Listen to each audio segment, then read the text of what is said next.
A repórter Fabiola Andrade acompanha o Corinthians nesta terça-feira e tem novidade no elenco do Corinthians. Tem reforço chegando. Conta pra gente, Fabiola.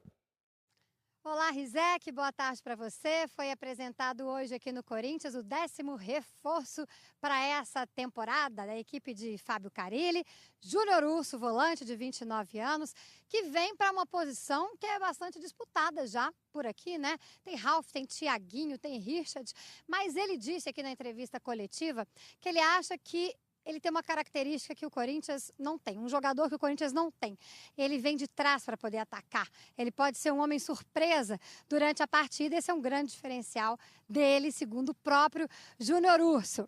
Olha, ele explicou aqui por que o apelido, né? Ele usava aquele cabelo Black Power e tal, ganhou esse apelido de urso, e depois descobriram que ele dorme muito. Aí é que o apelido pegou mesmo, mas ele curte, ele diz que tem muito Júnior no futebol, e Júnior Urso é apenas ele. Ele fez questão de ratificar que a família toda dele é corintiana, os amigos corintianos, todo mundo festeja muito essa chegada dele por aqui, ele que veio da China. Vamos ouvir então o Júnior Urso falando da família. Para todo mundo foi um choque positivo, né?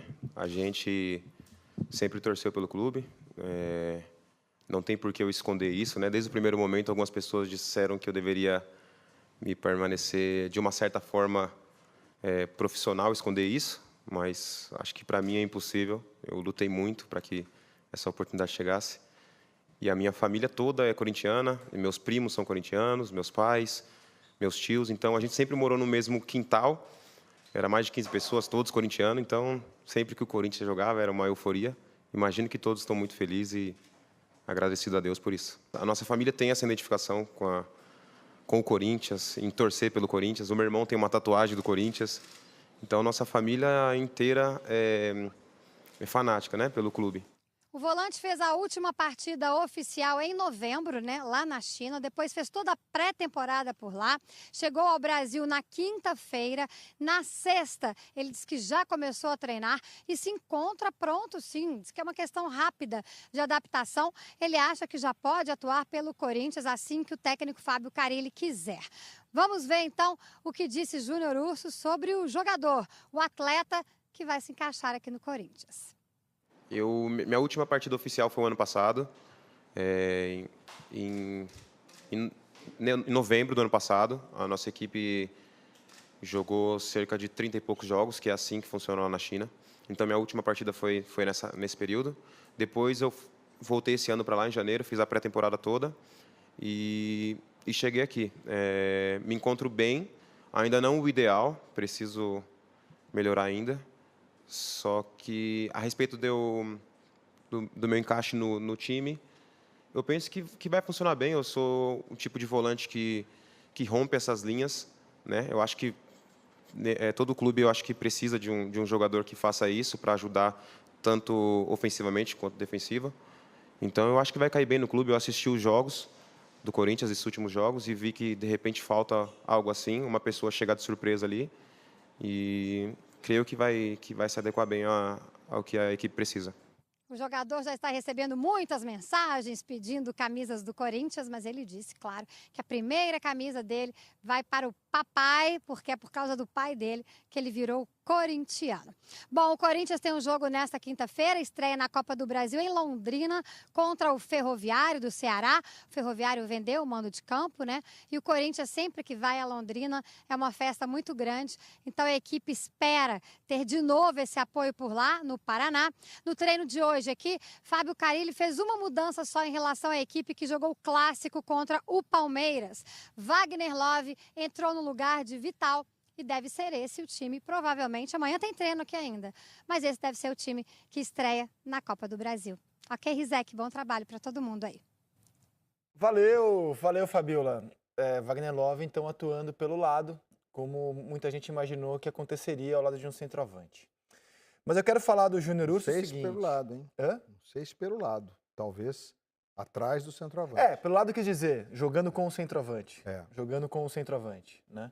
Porque no jogo contra o Corinthians, me ajuda aí, Ricardinho. Contra o Palmeiras. No 4-1-4-1, a segunda linha de 4 tinha Matheus Vital na direita, Jadson na esquerda, não era aí? Não foi isso? Tinha- O Sornossa, que estava jogando aberto, o Sornossa sempre jogou na ponta nesse ano que passou aí, no 4-3, no 3-4-3 do Fluminense, pelo lado esquerdo. Ele jogou pelo meio e o outro volante, quem jogou mesmo?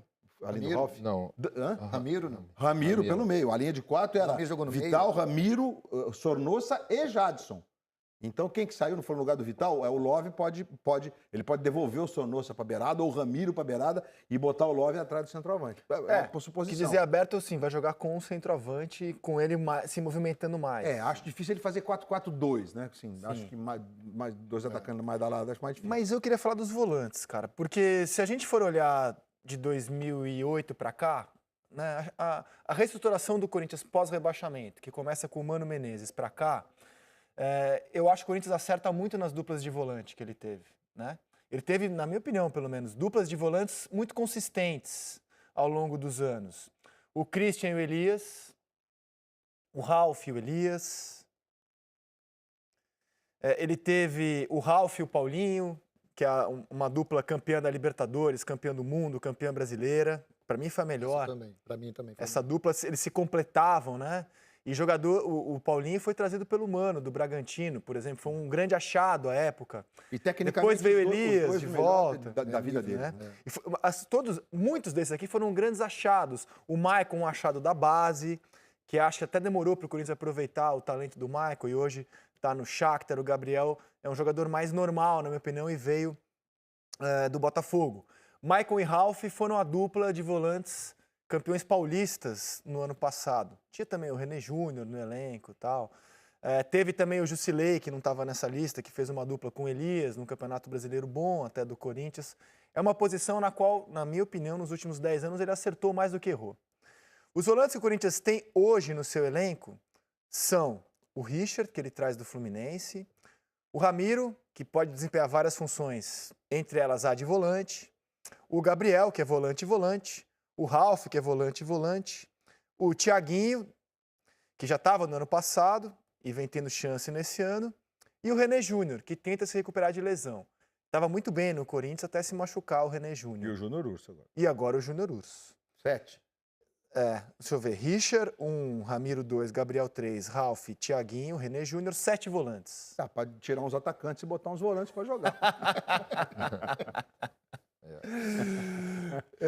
No esquema 4-7. 4-7.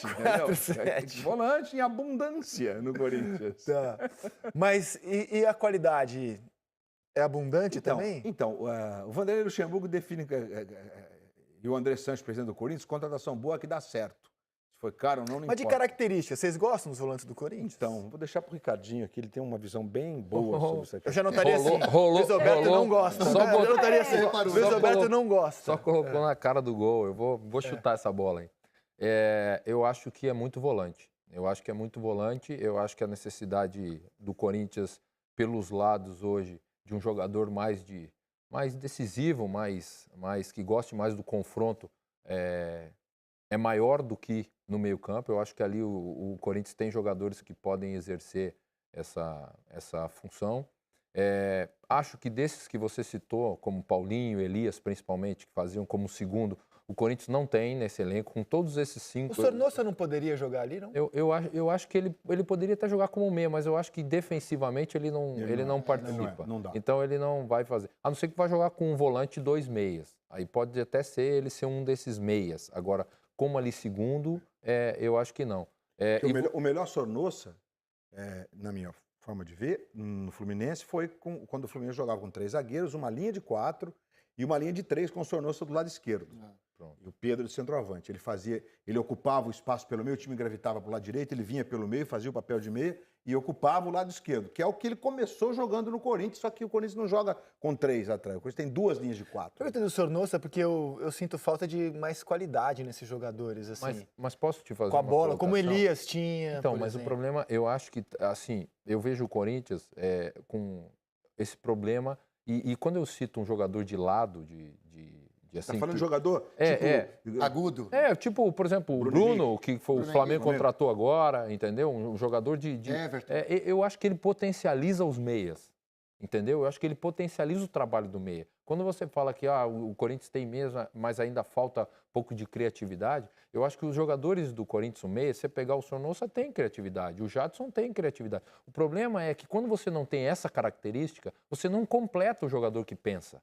O jogador que pensa, ele precisa do Paulo Nunes se movimentando, do jeito que ele gostava, da ponta esquerda, de lado, para receber na movimentação por dentro, ou para poder receber aberto para girar em cima do lateral para fazer a jogada de fundo. Mas e qual é a tua visão do Ramiro? Eu acho que o Ramiro vai funcionar no Corinthians do jeito que ele, se ele for do jeito que ele jogava no Grêmio. Aberto Como segundo jogador, por mais que ele tenha essa chegada, essa facilidade, eu acho que ele não vai conseguir em relação à distribuição de bola. Eu acho que ele não consegue. No Grêmio, Ricardo, no Grêmio ele foi muito crucificado e a torcida nem o suportava quando ele jogava de segundo volante. Era vaiado. Ele vaiado a maioria dos jogos, mas quando ele pegou já como terceiro homem do meio pelo lado direito, um cara que cresceu muito. E foi o Renato que colocou ele na posição. Cresceu ele era muito, aparecia na frente. Sem justiça, Foi o Renato. E não acho que foi o Renato. Não, eu conversei com ele aqui, a gente conversou, foi o Renato. Eu acho que Ele antes tem do Renato. Não, o Renato firmou, ele pode até ter se Firmou testado alguma vez, mas o Renato achou essa posição o e Renato botou colocou ele lá e transformou a vida dele no Grêmio. Não, e assim, Que ele foi lateral direito de origem. A né? minha visão hoje é do Ramiro como terceiro homem. Sim, quando ele veio pro Corinthians, eu achei que ele fosse se encaixar muito fácil, porque tem o estilo de jogo do corintiano, a maneira que ele joga, a postura que ele se entrega dentro da equipe. Só que ele tá, como o Ricardinho falou, ele tá jogando de segundo. E de segundo ele já tinha demonstrado no Grêmio que ele não atua bem nessa posição. Ele não tem um passe bom, ele não tem uma saída boa, ele é intensidade pura. Né? Ele é do começo ao fim. Formiguinha, né? Sempre, formiguinha, exatamente. Por exemplo, o Grêmio, né, com o Ramiro, por exemplo, ele tinha sempre do lado esquerdo um jogador de velocidade. Esse mais Bruno Henrique, que era o Everton, Pedro Rocha, enfim. Era essa característica. Por quê? Porque ele fazia a dupla de lado com o lateral direito, com o Léo Moura ou com qualquer outro lateral, vinha para dentro, dava o corredor da passagem, dava uma consistência de marcação pelo lado, quer dizer, estava equilibrado, mas você tinha a velocidade do lado esquerdo com o Luan flutuando, muitas vezes até caindo pelo lado direito, com liberdade para isso. No Corinthians hoje, quando você joga com 3 meias, você pode até ter um trabalho de bola interessante, como aconteceu em vários jogos. Você tem o trabalho de bola intermediário, você precisa de penetração. A penetração no campo, na defesa adversária, ela pode ser feita por um meia, surpresa que vem de trás, ou por um jogador de lado, que possa ser o cara que gosta do confronto, que num drible, numa jogada ou numa tabela, ele em velocidade ele consegue penetrar na defesa adversária. Eu acho que esse é um desafio do Corinthians. Agora, se vai jogar o Jadson, o Sornosa, aí é questão de encaixe de característica. Só acho que esse jogador, o Corinthians precisa ainda. Tem o Love, de repente o Love pode fazer, vamos ver se ele consegue recompor da mesma força de chegar à frente. Porque não adianta você ter ele sem a característica dele, que é a parte ofensiva. Vou dar mais uma viajada, então, aqui. Já viajei para o do Sornosa, vou dar mais uma. Mas baseado em coisas que eu já vi no futebol. Você jogou num time que tinha um meia, camisa 10, e um treinador falou, pô, vou puxar esse 10 para ser volante. E eu acho que esse cara se tornou um dos maiores volantes da história do Corinthians, que é o Fred Rincon. Ele era um meio ofensivo, o Vanderlei puxou ele para segundo volante. O Grêmio puxou o Maicon para volante também. E acho que o Maicon se descobriu tardiamente como um grande jogador sendo recuado. O Flamengo, já no estágio mais inicial da carreira do Paquetá, recuou o Paquetá. E todo mundo achou muito legal. Não dá para o Matheus Vital, porque eu não sei a posição do Matheus Vital, não sei qual é. Não dá para testar o Matheus Vital ali? Dá. Lógico que dá. Esse eu acho que dá. Dá. Parecido com o Paquetá, com Então, o Flamengo porque, fez. não, Acho que falta qualidade ali pro Zé, Corinthians, cara. No sábado, contra o Palmeiras, quando a linha era formada com o Vital mais aberto, e o Ramiro aqui, com os dois com condições, inclusive, de acompanhar a lateral, no momento em que eles inverteram, funcionou muito bem. Talvez tenha sido, taticamente, o momento mais legal do Corinthians do lado direito, com o Sornosa por dentro e o Jadson na esquerda. O Jadson, obviamente que ele é profissional, ele joga onde o treinador pedir para ele jogar, ali ele vai, claro, tem um lugar no time, né? Mas o Jadson prefere jogar mais por dentro. O Jadson não gosta daquela função da ponta. Que ele só jogou quando tinha o Rodriguinho, claro, porque aí o Rodriguinho estava voando. Lógico. E aí jogou direito, por isso que ele volta e meia é escalado lá. Eu acho que essa formação você pode experimentar. Porque, na verdade, o Corinthians joga com esse 4-1-4, é um 4-3-3, eu chamo de 4-3-3, sabe? E você joga com um volante e 2 volantes meias. Que no caso era, do sábado foi Ralf, Ramiro e Sornosa. Então o Sornosa também foi experimentado nessa... Porque, na verdade, não é um segundo volante, né? Os dois têm atribuições parecidas, né, Ricardo? Defensivas e ofensivas. Defensivas e ofensivas. Então, eu acho que você pode inverter. Eu acho que você pode trazer o Vital ali e botar o Ramiro onde ele jogou sempre no Grêmio, bem, né? O Ramiro jogou em várias, mas onde ele jogou bem no Grêmio foi mais aberto pela direita. Mas aí eu concordo com o Ricardinho. Falta do lado esquerdo um cara... eu evito falar tal do cara mais agudo, o agudo, porque virou lugar comum, né? Mas esse cara que vai, Provoca que provoca o adversário, que é o Bruno Henrique, que é o próprio Gabigol. Que potencializa o meia. E o Bruno né? Henrique mudou totalmente o estilo do Flamengo, né? O Flamengo sem é aquele dúvida. time que ficava com a posse de bola, mas que não atacava. Com o Bruno Henrique é diferente. Quando a bola chega nele, a bola é para dentro, né? É um jogador que o Uribe, o Gabigol já sabe que ele vai para dentro. E esse jogador é importantíssimo, principalmente para quebrar essas linhas.